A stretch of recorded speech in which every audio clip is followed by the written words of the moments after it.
ಓಂ ಶ್ರೀ ಗಣೇಶಾಯ ನಮಃ. ಓಂ ಶ್ರೀ ಗುರುಭ್ಯೋ ನಮಃ. ನಮಃ ಸೂರ್ಯಚಂದ್ರ ಮಂಗಳಾಬುಧಾಯ ಚ ಗುರು ಶುಕ್ರ ಶನಿಭ್ಯಶ್ಚ ರಾಹವೇ ಕೇತವೇ ನಮಃ. ನಮಸ್ತೆ. ಆಸ್ಟ್ರೋ ಆಚಾರ್ಯ ಗುರುಜಿ ವಾಹಿನಿಗೆ ಸ್ವಾಗತ. ವಾಹಿನಿಯ ನಿರಂತರ ಪ್ರೋತ್ಸಾಹಿಸಿ ಸಬ್ಸ್ಕ್ರೈಬ್ ಮಾಡುವಂಥ ಮಗಳೆಲ್ಲರಿಗೂ ಅನಂತ ಧನ್ಯವಾದಗಳನ್ನು ಸಲ್ಲಿಸುತ್ತಾ ಮಾಸ ಭವಿಷ್ಯದ ಕಾರ್ಯಕ್ರಮಕ್ಕೆ ಸ್ವಾಗತ. ವೃಷಭ ರಾಶಿಯ ಆಗಸ್ಟ್ ತಿಂಗಳ ಭವಿಷ್ಯವನ್ನು ಅವಲೋಕಿಸುವಂಥದ್ದು. ಆಗಸ್ಟ್ ತಿಂಗಳ ವಾಕ್ಯವಾಗಿ ವೃಷಭ ರಾಶಿಗೆ ಪಂಚಗ್ರಹಗಳಿಂದ ಧನ ಕನಕ ಯೋಗ, ಬಂಧು ಮಿತ್ರರಲ್ಲಿ ಕಲಹ ನಿಷ್ಠುರ ಎಂಬಂತಹ ಒಂದು ವಾಕ್ಯ ಅನ್ವಯವಾಗಿದೆ. ಅಂದರೆ ಅಲ್ಲಿ 5 ಗ್ರಹಗಳ ನಿಮಗೆ ಧನ ಕನಕ ವ್ಯಾಪಾರ ಉದ್ಯೋಗ ಶಿಕ್ಷಣ ಅಥವಾ ಲಾಭ ಆದಾಯಗಳಿಗೆ ಆ ಪಂಚಗ್ರಹಗಳ ಒಂದು ಆದ್ಯತೆ ಅಥವಾ ಅವರ ಸಹಾಯ ಆಗುತ್ತೆ. ಇನ್ನು ಉಳಿದಂತಹ 4 ಗ್ರಹಗಳು ಅಥವಾ 3 ಗ್ರಹಗಳು ಕೆಲವೊಮ್ಮೆ ನಿಮಗೆ ಬೇರೆ ಬೇರೆ ರೀತಿಯ ಸ್ವಲ್ಪ ಮಿಶ್ರ ಫಲಗಳನ್ನು, ವಿಶೇಷವಾಗಿ ಕಲಹ, ವಾಗ್ವಾದ, ನಿಷ್ಠುರ, ಜಗಳ ಇತ್ಯಾದಿಗಳಿಗೆ ಕಾರಣ ಆಗ್ಬೋದು. ಅದು ನಿಮ್ಮ ಮನೆಯ ಸದಸ್ಯರಲ್ಲಿರ್ಬೋದು, ಮಿತ್ರರಲ್ಲಿರ್ಬೋದು, ಬಂಧುಗಳಲ್ಲಿರ್ಬೋದು, ಅಥವಾ ಆಗಂತುಕಂದರೆ ಅಪರಿಚಿತರಲ್ಲಿ ಸಹ ಆಗುವಂಥ ಸಾಧ್ಯತೆ ಇರುತ್ತೆ. ಹಾಗಾಗಿ ಈ ತಿಂಗಳಲ್ಲಿ ಕೆಲವೊಂದು ಮುನ್ನೆಚ್ಚರಿಕೆ ಹೆಜ್ಜೆ ನಿಮಗೆ ಬೇಕಾಗುತ್ತೆ. ಅದರ ಹೊರತು ನಿಮ್ಮ ಓವರಾಲ್ ಅಂತ ಹೇಳುವಾಗ ಅಂದರೆ ಸಾಮಾನ್ಯ ಸರಾಸರಿ ಫಲ ಉತ್ತಮವಾಗಿದೆ. ಯಾವುದೇ ಚಿಂತೆ ಆತಂಕ ಭಯ ಬೇಕಾಗಿಲ್ಲ. ಅಲ್ಲಿ ವಿಶೇಷವಾದ ಉತ್ತಮ ಫಲಗಳು ನಿಮಗೆ ಶ್ರಾವಣ ಮಾಸದಲ್ಲೂ ಆಷಾಢದ ಕೊನೆ ಭಾಗದಲ್ಲೂ ನಿಮಗೆ ಸಿಗಲಿದೆ. ವಿಶೇಷವಾಗಿ ಗ್ರಹಾಧಿಪರಾದಂಥ ಸೂರ್ಯನಿಂದ ನೋಡಿದಾಗ ಸೂರ್ಯನ ಅನುಗ್ರಹ ನಿಮಗೆ ಈ 16ರವರೆಗಿರುತ್ತೆ. ಆಗಸ್ಟ್ 16ರವರೆಗೂ ಸೂರ್ಯನ ವಿಶೇಷವಾದ ಅನುಕೂಲ. ಕಟಕದಲ್ಲಿ ನಿಮಗೆ ತೃತೀಯ ಸ್ಥಾನದ ಸೂರ್ಯನು ಲಾಭವನ್ನು, ಜಯವನ್ನು, ಸುಖವನ್ನು, ಯಶವನ್ನು ಕೊಡ್ತಾನೆ. ಅದೇ ರೀತಿ ಭೂಮಿ ಕೊಳ್ಳೋದು, ಮನೆ ಕೊಳ್ಳೋದು, ಯಂತ್ರ ಉಪಕರಣ ಕೊಳ್ಳೋದಕ್ಕೆ ಈಗ ಚಾಲನೆ ಸಿಗ್ಬೋದು. ಅಥವಾ ಚಿನ್ನ, ಒಡವೆ, ವಸ್ತು ಅಂದರೆ ಸ್ಥಿರವಾದ ಹೂಡಿಕೆಗಳನ್ನು ಮಾಡಲಿಕ್ಕೆ ಈಗ ಸೂರ್ಯ ಭಗವಂತನ ಆಶೀರ್ವಾದ ಅಲ್ಲಿ 16ರವರೆಗೆ ಇರೋದ ಕಾರಣ ಅಂತಹ ಒಂದು ಯೋಜನೆಗಳಿದ್ರೆ ಈ ಆಗಸ್ಟ್ 16ರವರೆಗೆ ಅದನ್ನು ಅನ್ವಯ ಮಾಡಿಕೊಳ್ಳುವಂಥದ್ದು.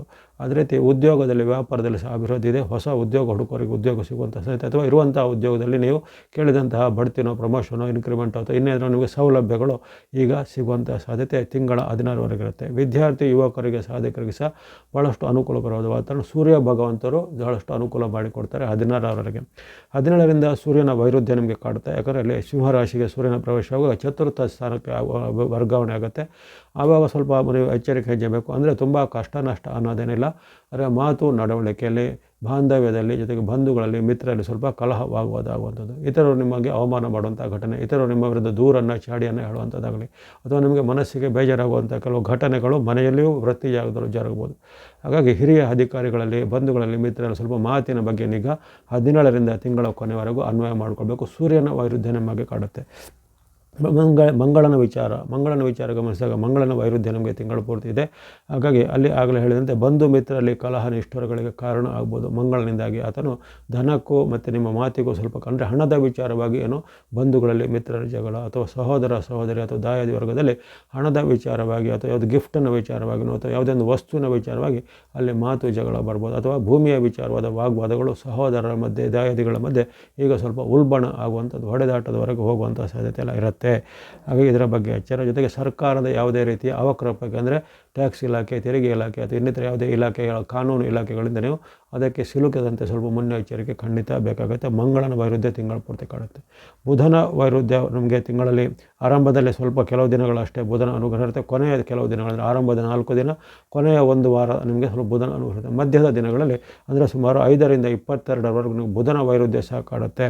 ಬುಧನ ವೈರುಧ್ಯ ಕಾಡ್ತಿರ್ಬೇಕಾದ್ರೆ ಅಲ್ಲಿ ಮಕ್ಕಳಲ್ಲಿ ಕಲಹ, ಹಿರಿಯರಲ್ಲಿ ಕಲಹ, ಜೊತೆಗೆ ನಿಮ್ಮ ತಂದೆ ತಾಯಿ ಅಥವಾ ಪೇರೆಂಟ್ಗಳಲ್ಲಿ ಸಹ ನಿಮಗೆ ಭಿನ್ನಾಭಿಪ್ರಾಯಗಳು ಬರುತ್ತೆ. ಅಥವಾ ಅವರು ನಿಮಗೆ ವಿರುದ್ಧವಾದ ಏನಾದರೂ ಅದು ಹೇಳಿಕೆಯನ್ನು ಕೊಡೋದು, ಅಥವಾ ಅವರಿಗೆ ಹೇಳಿದಂಥ ಒಂದು ಮಾತು ನೀತಿ ನಿಮಗೆ ಅಪತ್ಯ ಆಗುವಂಥ ಘಟನೆ ಎಲ್ಲ ಆಗುತ್ತೆ. ಹಾಗಾಗಿ ಸ್ವಲ್ಪ ಮನಃಶಾಂತಿಯನ್ನು ಕಾಪಾಡಬೇಕು.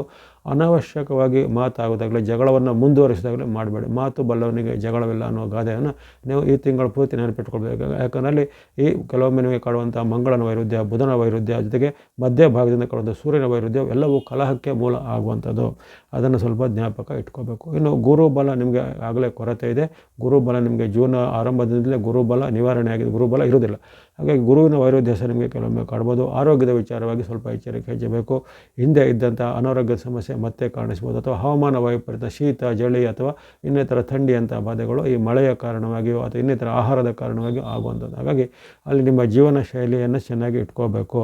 ಅದೇ ರೀತಿ ಯಾವುದೇ ರೀತಿ ಮೊದಲಲ್ಲಿ ಹೇಳಿದಂತೆ ಕೋರ್ಟ್ ಕಚೇರಿ ವಿಚಾರ ಅಥವಾ ವಾದ ವಿವಾದ ವಿಚಾರ, ಸರ್ಕಾರದ ಟ್ಯಾಕ್ಸ್ನಂತಹ ತೆರಿಗೆ ಇಲಾಖೆಗಳ ವಿಚಾರದಲ್ಲಿ ಸ್ವಲ್ಪ ಮುನ್ನೆಚ್ಚರಿಕೆ ಬೇಕು. ಅಂತಹ ನೋಟಿಸ್ಗಳು, ದಂಡನೆಗಳು ನಿಮಗೆ ಬರ್ಬೋದು. ಅಥವಾ ರೂಲ್ಸ್ ಬ್ರೇಕ್ ಮಾಡುವಂಥ ಕೆಲಸಕ್ಕೆ ಯಾಕೆಂದರೆ ನಿಮಗೆ ತಕ್ಷಣವಾಗಿ ಕಾನೂನು ಕ್ರಮ ಎಲ್ಲ ಬರ್ಬೋದು. ಹಾಗಾಗಿ ಮಂಗಳನು ನಿಮಗೆ ಆ ರೀತಿ ಮಾಡ್ಬೋದು, ಅಥವಾ ಗುರುವಿನಿಂದಲೂ ಹೀಗೆ ಆ ರೀತಿ ಬರುವಂಥ ಸಾಧ್ಯತೆ ಇರುತ್ತೆ. ಶುಕ್ರನು ನಿಮಗೆ ತಿಂಗಳ ಪೂರ್ತಿ ನಿಮ್ಮ ರಾಶಿಯಾಧಿಪತಿ ಪೂರಕವಾಗಿದ್ದಾನೆ. ಆಗಲೇ ಹೇಳಿದಂತೆ ನಿಮಗೆ ಧನ ಕನಕ ಅಥವಾ ಲಾಭ ಆದಾಯಗಳಿಗೆ ಯಾವುದೇ ಕೊರತೆ ಇಲ್ಲ. ಅದಕ್ಕೆ ನಿಮಗೆ ಒಂದು ಉತ್ತಮವಾಗಿ ನಿಮ್ಮ ರಾಶಿಯಾಧಿಪತಿ ಅದು ಶುಕ್ರನು ಮಾಸ ಪೂರ್ತಿ ಅಂದರೆ ತಿಂಗಳ ಪೂರ್ತಿ ನಿಮಗೆ ರಕ್ಷಣೆಯನ್ನು, ಲಾಭವನ್ನು, ಆಶೀರ್ವಾದವನ್ನು, ಜಯವನ್ನು ಕೊಡ್ತಾನೆ. ಹಾಗಾಗಿ ಉದ್ಯೋಗದಲ್ಲಿ, ವ್ಯಾಪಾರದಲ್ಲಿ ತುಂಬ ಲಾಭಗಳು ಬರ್ತವೆ, ಸಿಗಬೇಕಾದ ಸವಲತ್ತುಗಳು ಸಿಗ್ತವೆ. ಉದ್ಯೋಗ ಅನ್ವೇಷಣೆ ಅಂದರೆ ಹುಡುಕುವರಿಗೆ ಉದ್ಯೋಗ ಸಿಗುವಂಥದ್ದಾಗಲಿ ಅಥವಾ ಉದ್ಯೋಗದಲ್ಲಿ ನಿಮಗೆ ಬಡ್ತಿ, ಪ್ರಮೋಷನ್ ಅಂತ ಒಂದು ಘಟನೆಗಳು ಆಗುವಂಥದ್ದಾಗಲಿ, ಇನ್ನಿತರ ಯಾವುದೇ ಸೌಲಭ್ಯಗಳು ಸಿಗುವಂಥದ್ದು ಬಹಳ ಒಂದು ಚಾಲಕ ಆಗಿದೆ ನಿಮಗೆ ಶುಕ್ರನ ಅನುಗ್ರಹ ಇರೋ ಕಾರಣ. ಇನ್ನು ಶನಿ ಮಹಾರಾಜರು ಸಹ ನಿಮಗೆ ತಿಂಗಳ ಪೂರ್ತಿ ಲಾಭ ಸ್ಥಾನದಲ್ಲಿದ್ದು ಅವರು ಆಶೀರ್ವಾದನ ಮಾಡ್ತಾರೆ. ಶನಿ ಮಹಾರಾಜರ ಅನುಗ್ರಹ ನಿರಂತರವಾಗಿದ್ದು ನಿಮಗೆ ವ್ಯಾಪಾರ, ಉದ್ಯಮ, ಶಿಕ್ಷಣಕ್ಕೂ ಸಹಾಯ ಅವರಿಗೆ ಬೆನ್ನೆಲುಬಾಗಿರ್ತಾರೆ. ಜೊತೆಗೆ ಹಿರಿಯರ ಆಶೀರ್ವಾದ, ಹಿರಿಯರ ಮೂಲಕ ಸಿಗಬೇಕಾದ ಸವಲತ್ತು, ಆಸ್ತಿ, ಕೌಟುಂಬಿಕ ಆಸ್ತಿ ಎಲ್ಲ ಸಿಗುವಂಥದ್ದು ಮುಂತಾದಕ್ಕೆಲ್ಲ ಸಹಾಯ ಮಾಡ್ತಾರೆ. ಸರ್ಕಾರ ಮೂಲದ ಯೋಜನೆಗಳಿಗೆ ಅವರು ಸಹಾಯ ಮಾಡ್ತಾರೆ. ಅದೇ ರೀತಿ ಆಕಸ್ಮಿಕ ಧನಲಾಭಕ್ಕೂ ಶನಿ ಮಹಾರಾಜರು ನಿಮಗೆ ಈ ತಿಂಗಳ ಸಹಾಯ ಮಾಡ್ತಾರೆ. ಉತ್ತಮ ಫಲ ಇದೆ. ರಾಹು ಸಹ ನಿಮಗೆ ಪೂರಕವಾಗಿದ್ದಾನೆ. ಶನಿಗೆ ಬಳಿಕ ನಿಮಗೆ ರಾಹು ಗ್ರಹ ಸಹ ಒಂದು ಆಶೀರ್ವಾದ ತಿಂಗಳ ಪೂರ್ತಿ ಇರೋದ್ರಿಂದ ಕರ್ಮಸ್ಥಾನದಲ್ಲಿ ನಿಮಗೆ ವಿಶೇಷವಾದ ಸೌಲಭ್ಯ, ಸವಲತ್ತು, ಕೀರ್ತಿ, ಪ್ರಶಸ್ತಿ, ಪುರಸ್ಕಾರ ಅಥವಾ ಉದ್ಯೋಗ ಜಾಗದಲ್ಲಿ ನಿಮಗೆ ಏನಾದರೂ ನಿಮಗೆ ಇನ್ಸೆಂಟಿವ್ ಇತ್ಯಾದಿಗಳು ಸಿಗುವಂಥದ್ದು, ಹಿಂದೆ ಮಾಡಿದ ಯಾವುದೇ ಒಂದು ಸಾಧನೆಗೆ, ಪ್ರತಿಭೆಗೆ ಪುರಸ್ಕಾರ ಸಿಗುವಂಥದ್ದು, ವಿದ್ಯಾರ್ಥಿ ಯುವಕರಿಗೂ ಸಹ ಉತ್ತಮವಾದ ಫಲ ಬರುತ್ತೆ. ಜೊತೆಗೆ ಯಾವುದೇ ರೀತಿಯ ಒಂದು ವಿಲಾಸಿ ರೆಸಾರ್ಟ್ಗಳಿಗೆ ಅಥವಾ ಇನ್ನಿತರ ಯಾವುದೇ ರೀತಿಯ ಒಂದು ವೈಭೋಗದ ಒಂದು ಫಂಕ್ಷನ್ಗಳಿಗೆ ಅಥವಾ ಇನ್ನಿತರ ಯಾವುದೇ ರೀತಿಯ ಒಂದು ಹೆಚ್ಚಿನ ಮೌಲ್ಯದ ಒಂದು ವಸ್ತುಗಳನ್ನು ಕೊಡುವಂಥದ್ದು, ಇಂಥ ಲಕ್ಸುರಿ ಅಂತ ಹೇಳ್ತೀವಿ, ಅಂಥ ಲಕ್ಸುರಿ ಅಥವಾ ಪಾಶ್ ಇರುವಂತಹ ಒಂದು ಯಾವುದೇ ರೀತಿಯ ಸುಖಗಳನ್ನು ಅನುಭವಿಸುವಂಥ ಅವಕಾಶ ರಾಹು ಸಹ ನಿಮಗೆ ಕೊಡ್ತಾನೆ. ಹಾಗಾಗಿ ಅನೇಕ ಪ್ರಯೋಜನಗಳು ರಾಹುವಿಂದ ಇರುತ್ತೆ. ಇನ್ನು ಕೇತುವಿನ ವಿಚಾರ ಗಮನಿಸಿದರೆ, ಕೇತು ನಿಮಗೆ ಅರ್ಧಾಷ್ಟಮದಲ್ಲಿದ್ದು ಆರೋಗ್ಯದ ಮೇಲೆ, ಹಣಕಾಸಿನ ಮೇಲೆ, ಮನಸ್ಸಿನ ಮೇಲೆ, ಮೂರರ ಮೇಲೂ ಆತನ ಅಡ್ಡ ಪರಿಣಾಮ ಇರುತ್ತೆ.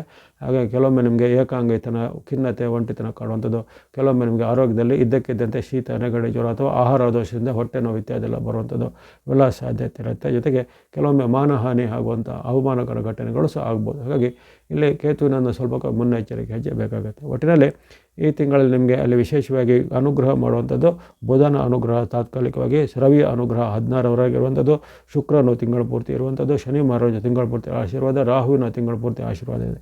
ಇನ್ನು ಚಂದ್ರನ ಬೆಂಬಲ ನಿಮಗೆ ಈ ತಿಂಗಳಲ್ಲಿ 19 ದಿನಗಳಲ್ಲಿ ಸಿಗ್ತಾ ಇದೆ. ಅಂದರೆ ಆಷಾಢ ಶ್ರಾವಣದ ವಿಶೇಷವಾಗಿ ಅನ್ವಯವಾಗಿ ಅನ್ನುವಂತೆ ಚಂದ್ರನ ಬಲ ನಿಮಗೆ ಈ ತಿಂಗಳಲ್ಲಿ ಹೆಚ್ಚು ದಿನಗಳಲ್ಲಿ ಸಿಗಲಿದೆ. ಅದನ್ನು ನೀವು ಸರಿಯಾಗಿ ಅರ್ಥ ಮಾಡಿಕೊಂಡು ಈ ದಿನಗಳನ್ನು ಉಪಯೋಗ ಮಾಡಿಕೊಳ್ಳಿ. ಆಗಸ್ಟ್ 1, 2, 3, 4, 7, 8, 11, 12, 17, 18, 19, 20, 21, 22, 23, 24, ಆಮೇಲೆ 28, 29, 30, 31 ಇಷ್ಟು ದಿನಾಂಕಗಳು ನಿಮಗೆ ಚಂದ್ರನ ಅನುಕೂಲವಾಗಿ ಉತ್ತಮವಾಗಿ ಸಿಗ್ತಾನೆ.